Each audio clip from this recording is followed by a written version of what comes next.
Hey, everybody, welcome to another episode of Thought Leaders. I'm your host, Chris Shang. Today we have Jenna, who is a founder of Recruit the Employer. Thanks so much for joining us. Well, thanks for having me. I'm super excited to be here with you today. Of course. Thanks for joining us. And tell us what is Recruit the Employer? Sure. It's a funny name, right? Recruit the Employer. What does that mean? I get a lot of questions. Are you a recruiting company? Like, what is that? And the idea really behind the name of it is to help people as they're transitioning out of companies, as they're getting laid off, unfortunately, find the next employer for them. So it's really around taking that concept of, hey, I'm waiting to get recruited, to really taking ownership of your career. So we're actually an outplacement organization. So we help companies and HR leaders as they are thinking about layoffs. Layoffs are never fun. They're not fun for anybody. And so how do we do them in a way that creates dignity for both those that are being laid off and those that are staying behind? And so we provide that kind of modern outplacement solution. I can get into why we do that, and I'm super passionate about it. But then we also provide leadership development resources for companies as they're going through that type of transition of how do we grow our employees so that we have a succession plan, and how do we keep that high employee retention? All of those buzzwords that we're hearing nowadays, we do both of those, outplacement and leadership development. Got it. And is there a particular vertical or company size or industry that you work with? Yeah, so I'd actually say it's more the size of the company, not necessarily the vertical. I've worked with thousands of people over a variety of different industries. So the industry actually doesn't matter as much. What we take on from an outplacement perspective, if a company is going to be laying off, is around 250 employees up. Is kind of the companies that we really target domestically in the US. And then for leadership development, we actually work really well with teams that kind of need to outsource their learning and development, that maybe don't have a full team, don't want to spend the money on a full team, but are really looking to invest in their employees, but they just don't know how to do it. They don't have the resources to do it, and they don't have the time to do it. And so we help them with that. Got it. Got it. Very cool. Before we get into the weeds of all that, I want to talk about just your background, how you ended up in this position in the first place. I saw, you started off a career in finance, it looks like, and then transitioned into sales, and then from sales into learning development. So walk us through that journey. And, I get it. Like, I think a lot of people who end up as founders of a company get there in some haphazard way of finding ultimately what their calling is, what their true passion and interest lies. So how did that development work for you through the different patterns of your path? Yes. So I did start off my career in finance. I worked on Wall Street for a couple of years, worked in investment banking, realized quite quickly that that lifestyle was not for me. I have PTSD from those years. And then I worked at the New York Stock Exchange, which actually was a great place to kind of grow up and have my first real long-term job out of school. But I realized that I really enjoyed watching these companies go public. Seeing these founders be a part of growing something, building something, having ownership in something, and watching it go public was such a joy for me that I was like, I need to be a part of something like that. And so I went to a company called themuse.com, which some people may have heard of it before, but it's a career advice site. And so that's where I really got my taste for this leadership development culture. How do we make sure that we're helping people as they navigate their careers? And so while I was on the sales team there, I did that intentionally because I knew I eventually wanted to start my own business. And you got to be good at sales whenever you have your own business, right? And so that's how I got into sales. It was very intentional, though it looks haphazard from the outside. And I started coaching people on the side, helping them figure out what they wanted to do with their lives, how to make some pivots. I realized I had some things that I did in my career that I started to formalize into a program. And over time, I developed that into the Recruit the Employer methodology that we use with people as they are going through a layoff to help them find that next opportunity. We want it to be not just, hey, we're helping you find a new job. Hopefully we hope, good luck. It's more, how do we make this a transformative experience? So not only do those employees feel like they can find that next job, but they are changed in the process for the better of hey, I really actually am using this as an opportunity to find something that's really great for me. And I actually went through my own layoff. So this whole kind of how I got into the layoff world was a mixture of career coaching, life experience, and just wanting to help other people as they are navigating a part of our life that we spend the majority of our time in. So I also grew up in an entrepreneurial home, so it's probably always been in my bones that I was going to be a founder. I don't think I could have probably avoided it. It's in my DNA. And so that's a little bit about how kind of I made that very weird, wonky trajectory, but it was a little bit more intentional than that.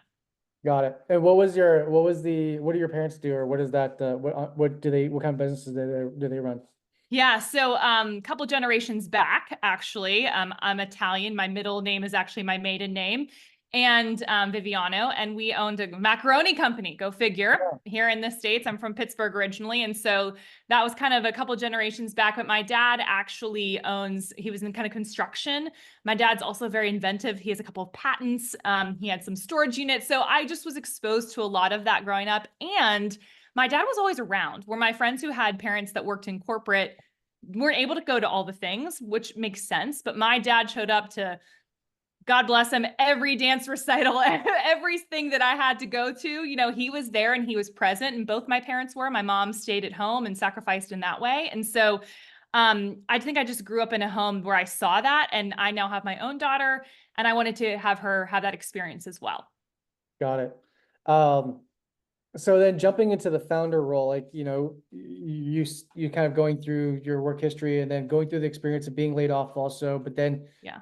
instead of going back into corporate and working for somebody else, you decide to start your own thing.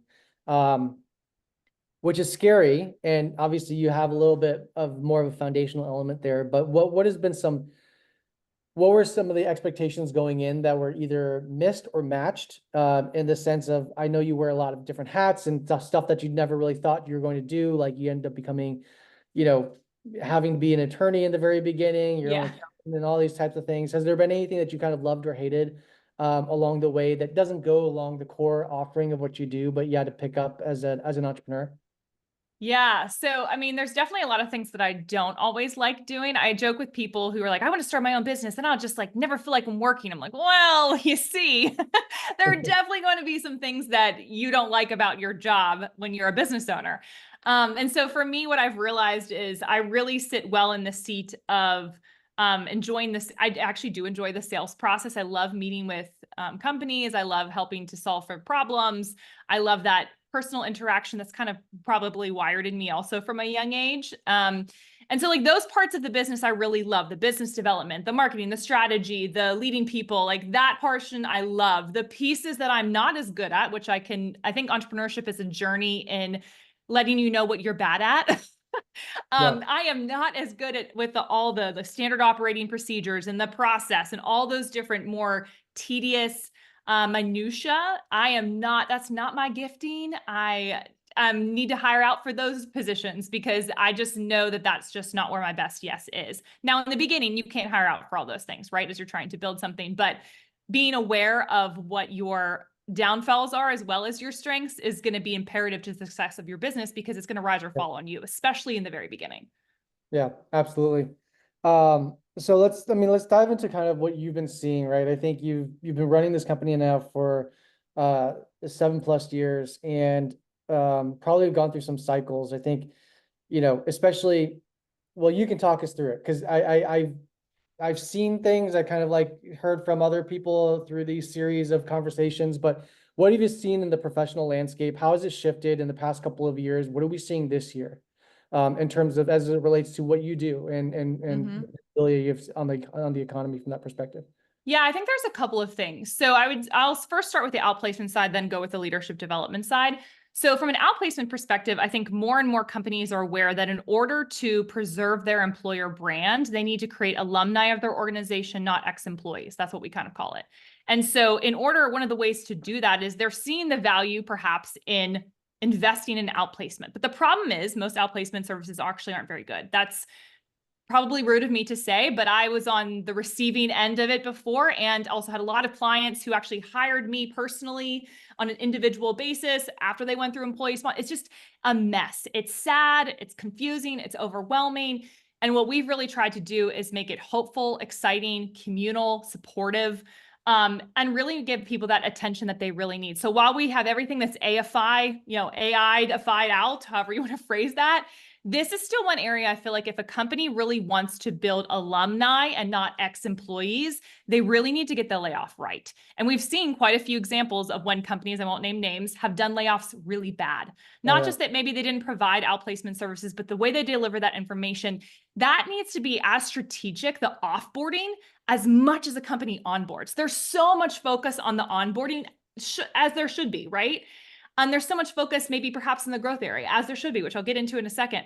But the offboarding needs to be just as delicate and just as important of the employee lifecycle process if a company really wants to be seen as a top employer. Now, some companies may not care about that and they're just going about their merry way. But if you're a company that really wants to be seen as a great place to work and builds that culture so that people stay and tell their friends about it, then you need to actually think about these things strategically before it actually happens. So that's often a problem I see with companies where they will think about it too late, like a layoff's happening next week and we got to figure out how to scramble to do this. There Yeah. has to be some intentionality throughout the process. And I think more and more companies thankfully are waking up to that, but some are not.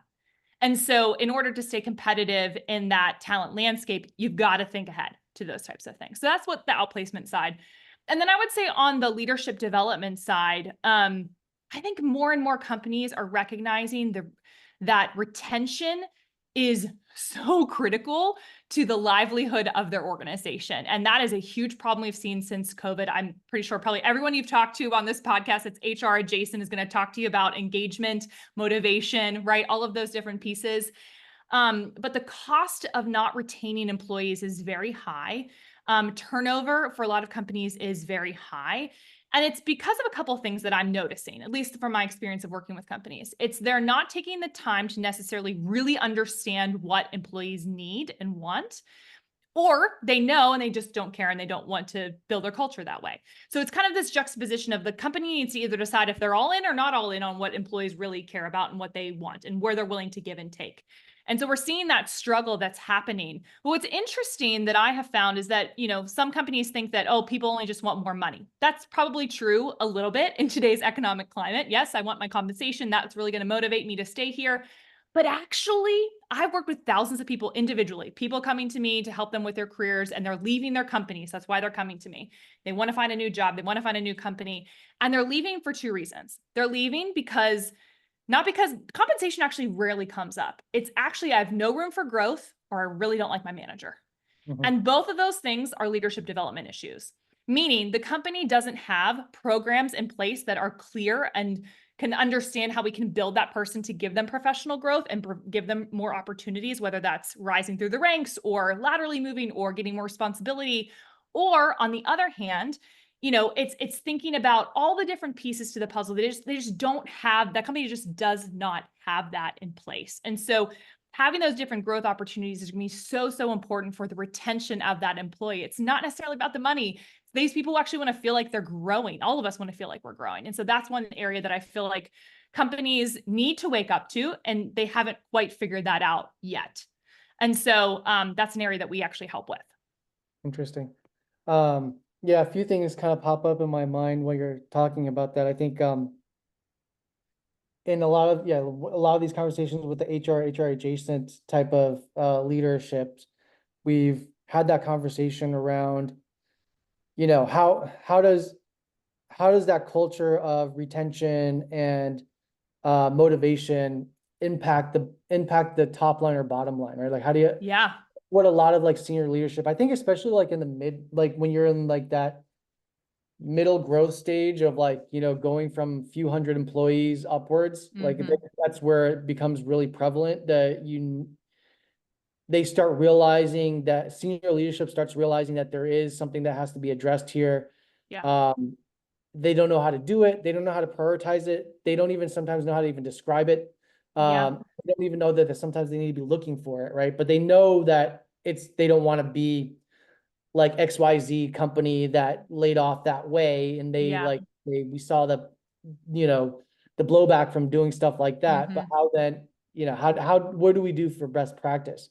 Um, and then I think about, legacy companies like Disney or Coca-Cola, where like they're so large that they are, you hear about their training programs and how they, or GE and like how they've put together Mhm. that as a big priority for them to focus on retention. And people go there for those programs Right. of like getting the training that they need in order for them to maybe like, stay there forever or like Yeah. ultimately even do something else, but they go for the training programs. So, I Mhm. mean, I guess my question to you would be like, how do you bridge that knowledge gap? I feel like of, companies that are in that growth mode that Mhm.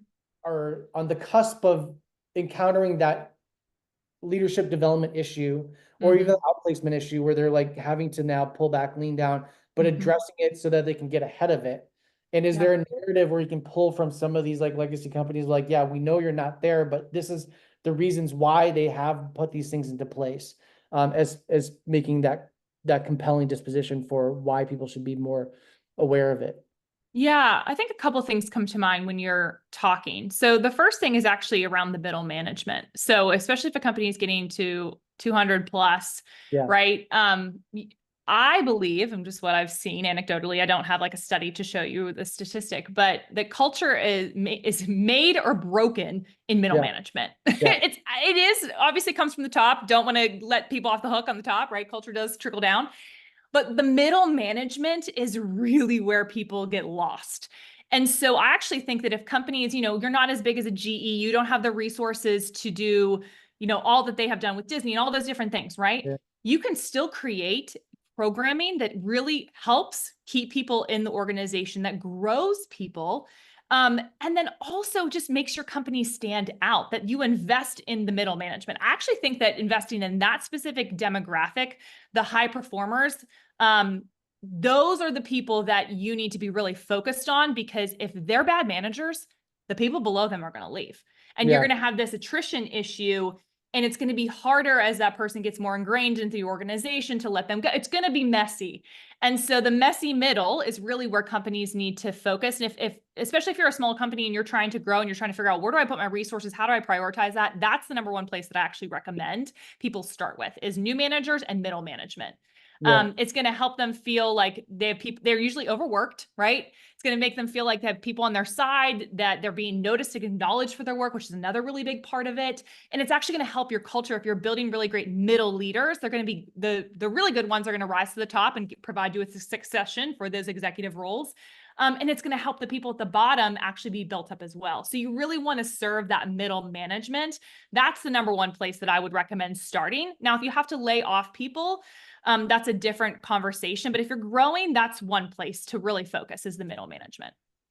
yeah. And I think like, and I have another question here, which is, Mm-hmm. I think when you're in real time and you're growing as a business, I think what ends up happening, and this is again through some of these conversations, but you end up with people in middle management that then graduate to senior management that are not great leaders. Yes. One, they're All the not time. taught, yeah, all the time, right? One, they're not taught to be great leaders, and Mm-hmm. they may be like great individual contributors and Mm-hmm. great performers. I think of like salespeople, for example, which is like usually All it's the a time. 50, Yeah. where in terms of like they graduate to becoming senior leadership, but like they should just be on an island doing their high performance sales, right? It's like, it's because it's Yes. two different skill sets. Um, Mm-hmm. and the ones that end up, getting into leadership that are successful are the ones that like they go through a lot of the either like self-awareness moments, around empathy, compassion, things that I think are really important for leadership. Mm-hmm. And they make that organic shift on their own, or they do get exposure to it as part of like the next step.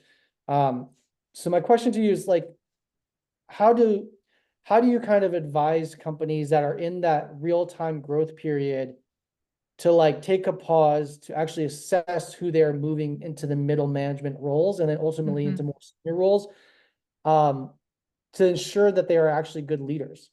And Yeah. how do you build a culture around, executive teams to even think about that as a priority, and not just look at individual performance as the main measurement or metric? Yeah, so we actually do that with companies when they're like, I think we need some programming, but I don't know what questions to ask, right? Because leadership, the term leadership is so fluffy, right? It feels very fluffy. We're not really sure how to define it. What does it really actually mean? What are the competencies, right? All of those people, we need to bring it like practically down to earth. Yeah, So we actually help companies define that for their company. Because got it.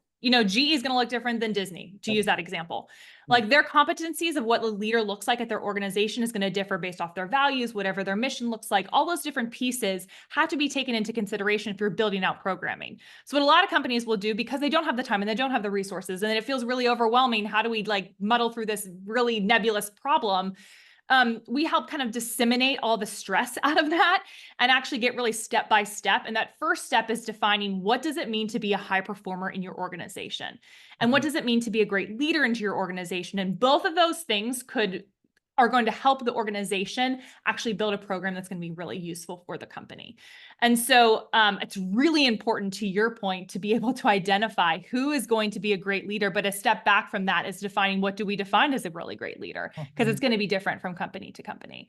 And we can have some metrics that we kind of recommend to be looking at, obviously.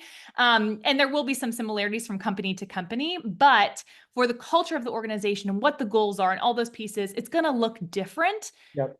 from company to company. So you have to make that consideration whenever you're developing a strategy for your team, for your company, and bringing an outside person like us could really help you kind of get above it and see, what are we missing here? What are other companies doing, and how can we incorporate that into our own programming? That's a really great question, though.